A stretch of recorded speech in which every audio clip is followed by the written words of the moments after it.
Hello guys, welcome back to the basic English grammar by Prashant Richharia and today हम लेके आए हैं positive verb. Positive verb 5 होते हैं दोस्तों। अलाउ, जैसे किसी को आप किसी काम को करने देते हैं तो अलाउ के लिए लेट का प्रयोग करते हैं। आप फोर्स, मेक का प्रयोग करते हैं, किसी को फोर्स करते हैं किसी काम को करने के लिए फोर्स का प्रयोग करते हैं। कन्वेंस, यदि आपको किसी काम को किसी के करने के लिए कन्वेंस करते हैं तो आप गेट का प्रयोग करते हैं। असाइन, यदि आप किसी काम को करने के लिए कोई टास्क देते हैं कि भाई तेरे को ये काम करना है तो असाइन करते हैं, तो उसके लिए आप करते हैं हैव का प्रयोग। और हेल्प, यदि आपको किसी को किसी कार्य में करने के लिए मदद करते हैं तो आप हेल्प का प्रयोग करते हैं। पॉजिटिव वर्ब्स इस तरह बनते हैं जैसे to someone to do something, किसी को कुछ कार्य करने के लिए कहते हैं तो आप पॉजिटिव वर्ब का प्रयोग करते हैं। पॉजिटिव वर्ब्स इसलिए बने हैं दोस्तों क्योंकि ग्रामर में जिस वर्ब की, जैसे मैं किसी को हंसाता हूँ, तो हंसने की इंग्लिश तो डिक्शनरी में लफ है, लेकिन हंसाता की इंग्लिश नहीं है। इसलिए मैं तुम्हें पिटवाता हूँ तो पीटने की तो है, लेकिन पिटवाने की इंग्लिश डिक्शनरी में है। तो वह वर्ड जो इंग्लिश डिक्शनरी में नहीं मिले उसका अगर प्रयोग सेंटेंस में हो तो उसके लिए आप पॉजिटिव वर्ब का प्रयोग करेंगे। तो पॉजिटिव वर्ब आज मैं आपको 2 पॉजिटिव वर्ब सिखाने जा रहा हूँ। मेरा आई होप कि आप उसको अच्छे से सीख जाएंगे, और यदि आपको इसके बारे में कोई डाउट हो तो आप मेरे कमेंट बॉक्स में कमेंट करके भी डाउट को क्लियर कर सकते हैं। तो चलिए चलते हैं। और यह मैं आपको एक बात और कहना चाहता हूँ कि दोस्तों, यदि वीडियो पसंद आए तो अपने दोस्तों में लाइक शेयर अवश्य करें और चैनल को सब्सक्राइब करें, क्योंकि यदि मैं आपको वीडियो देता हूँ तो और बच्चों का भी तो हक बनता है जिनको आप शेयर करें वीडियो, वो भी कुछ सीख सकें। ये सब फ्री है, आपको थोड़ी कोई पैसा लग रहा है तो आप अपने फेसबुक व्हाट्सएप पर अपने दोस्तों में शेयर ज़रूर करें। चलिए अब वीडियो को स्टार्ट करते हैं। इस तरह के सेंटेंस आपके कई बार आप देखते होंगे कि मैं तुम्हें पिटवाता हूँ। आप कई बार बोलते हैं कि मैं तुम्हें पिटवाता हूँ, तो इस तरह के सेंटेंस मैं तुम्हें पिटवाता हूँ, तो मैं तुम्हें पिटवाता हूँ, इस तरह के सेंटेंस को आप कैसे बनेंगे। पीटने की तब बीटन होता है, पीटने का बीट होता है, बीट माने पीटना, लेकिन पिटवाने की इंग्लिश क्या है आपको पता? कभी सुना है इस तरह के सेंटेंस? हिंदी में बहुत ज़्यादा बोले जाते हैं। मैं तुम्हें हंसाता हूँ, तो हंसने की इंग्लिश तो लफ है, बट हंसाता की इंग्लिश है देखा है कभी? दौड़ाता हूँ, तो क्या दौड़ने की इंग्लिश तो है रन, लेकिन दौड़ाने की नहीं है। रुलाता हूँ, तो रुलाने की क्राई है, लेकिन रुलाता की इंग्लिश है देखा है कभी? और सुनाता हूँ, तो सुनने की इंग्लिश तो है, लेकिन सुनाता की नहीं है। तो इसी तरह के सेंटेंस को बनाने के लिए पॉजिटिव वर्ब का हम प्रयोग करते हैं, जिनका आपको इंग्लिश डिक्शनरी में नहीं मिलेगा। इनके लिए आप पॉजिटिव वर्ब का प्रयोग करते हैं इस तरह के सेंटेंस को बनाने के लिए। तो चलिए समझ लेते हैं पहले पॉजिटिव वर्ब क्या होते हैं और उनका यूज़ कैसे करना चाहिए। तो सबसे पहले पॉजिटिव वर्ब मैं आपको गेट और मेक समझाने जा रहा हूँ आज। तो आज पहले आप मेक समझिए। जब सेंटेंस में करने वाला और कार्य करवाने वाला दोनों प्रेजेंट हो, दोनों, जब सेंटेंस में कार्य करवाने वाला, जैसे मैं तुम्हें हंसाता हूँ, तो मैं हो गया कार्य करवाने वाला और आप हो गए कार्य करने वाले, क्योंकि आप हंस रहे हैं, तो मैं तुम्हें हंसाता हूँ। तो इस तरह के सेंटेंस हो तो आप मेक का प्रयोग करेंगे, जिसमें करने वाला और करवाने वाला जैसे दोनों हो।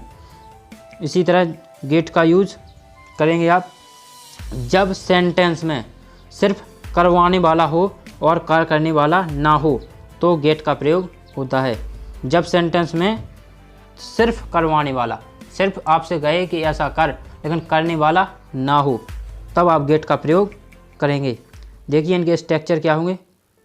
तो स्ट्रक्चर पहले आपका है स्ट्रक्चर मेक का, तो subject plus make makes, subject plus make makes, यानी वर्ब की V1 या V5 plus other word plus V1 plus other word का प्रयोग होता है। तो आप मेक के साथ V1 का प्रयोग करेंगे और गेट के साथ V3 का प्रयोग करेंगे।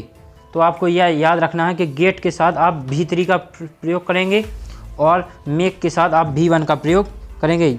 यदि आपने इन 2 चीज़ों को समझ लिया तो मेरा विश्वास है कि आप पॉजिटिव वर्ब में कभी ज़िंदगी में परेशान नहीं होंगे।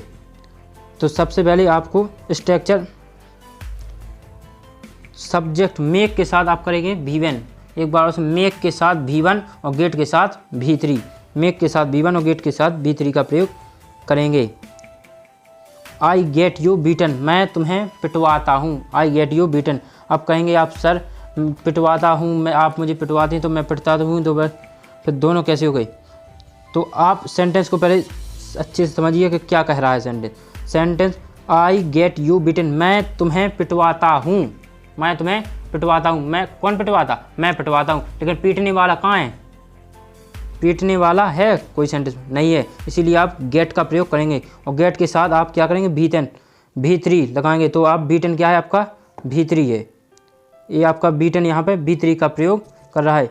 इसी तरह I make you laugh, I make you laugh, मैं तुम्हें हंसाता हूँ। तो मैं आई हो गया हंसा, मैं तुम्हें हंसाने वाला, और यू तुम हो गए हंसने वाले। तो इसमें दोनों है ना, करने वाला और करवाने वाला, करने वाला करवाने वाला। तो इस तरह से दोनों हैं। मैं तुम्हें हंसाता हूँ, आप हंस रहे हैं, मैं हंसा रहा हूँ, आप हंस रहे हो, मैं हंसा रहा हूँ। तो दोनों हो गए ना सेंटेंस में प्रेजेंट। तो इसलिए आप मेक का प्रयोग करेंगे। इसी तरह आई मेक हिम रन, मैं उसे दौड़ाता हूँ। मैं दौड़ाता हूँ, ओ बाय दौड़ रहा है, मैं दौड़ाता हूँ, बाय दौड़ रहा है। तो आई मेक हिम रन, तो आई मेक हिम रन। इसी तरह आई मेक हर क्राई, मैं उसे रुलाता हूँ। आई मेक हर क्राई, मैं उसे रुलाता हूँ, मैं उसे रुलाता हूँ, वह रोती है, मैं उसे रुलाता हूँ, वह रोती है, मैं उसे रुलाता हूँ, वह रोती है। तो आप समझिए मैं उसे रुलाता हूँ, मैं रुलाता हूँ और वह रोने का काम कर रही है। तो यहाँ दोनों हैं, तो आप मेक का प्रयोग करेंगे। इसी तरह ही got you beaten, he gets you beaten, तो वह तुम्हें सुनाता है, वह तुम्हें क्या करता है? सुनाता है, वह तुम्हें सुनाता है। तो वह कौन? वह, तो वह यहाँ पर मौजूद है नहीं है, लेकिन तुम सुनते हो। तो यहाँ एक है, तो यहाँ गेट्स का प्रयोग होगा। तो वह सुनते हो, वह तुम्हें सुनाता है, लेकिन वह वहाँ पर मौजूद नहीं है, इसलिए गेट का प्रयोग होगा। स्क्रीनशॉट लीजिए और आप इसका स्ट्रक्चर जरूर देख लीजिए कि मैक के साथ हमेशा V1 आएगा और गेट के साथ V3 आएगा। दोस्तों, यदि हमारी वीडियो पसंद आई हो तो लाइक करें हमारी वीडियो, सब्सक्राइब करें हमारे channel basic English grammar by Prashant Richhariya, क्योंकि हम बहुत ही इंटरेस्टिंग और यूज़फुल वीडियो को पोस्ट करते रहते हैं। और बेल आइकन को दबाना मत भूलिए, क्योंकि यदि आप बेल आइकन नहीं दबाएंगे तो हम जब भी कोई वीडियो पोस्ट करेंगे इंटरेस्टिंग और यूज़फुल, तो आपको उसका नोटिफिकेशन नहीं मिलेगा। तो इसलिए बेल आइकन अभी दबाएं और चैनल को सब्सक्राइब करें और हमारे वीडियो को शेयर करें अपने फ्रेंड के साथ, क्योंकि वह भी इंग्लिश बोलना सीखे। जब आप इंग्लिश बोलेंगे तो वह भी आपके साथ इंग्लिश बोलेंगे। Thank you.